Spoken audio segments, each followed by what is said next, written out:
Nowadays, if you want to do anything, if you want to go to work, you have to do it 5 days a week.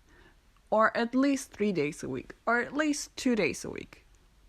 There's almost no way that you can go to work only 1 day a week and earn a living that you by yourself can actually live on. These days, you need to do everything again and again and again and again. This constant hustle. You cannot just write one book. You cannot just post one blog post. You cannot just post one Instagram story. You cannot just post one YouTube video. You need to do it again and again and again and again.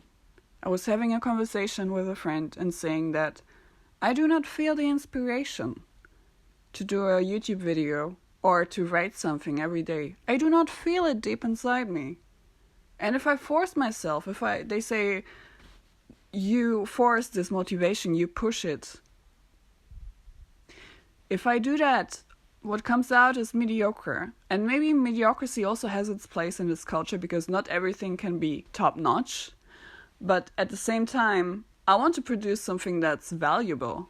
I want to produce something that comes from the depth of my heart. And not everything comes from the depth of my heart. And it's not going to happen every day. Not every day is going to be this amazing dream you wake up to. That's not how life is supposed to be. Life cannot be just constantly amazing. That would make it constantly mediocre again. So you have to have ups and downs and phases where it's just normal, nothing much happens, where you spend time thinking, doing nothing.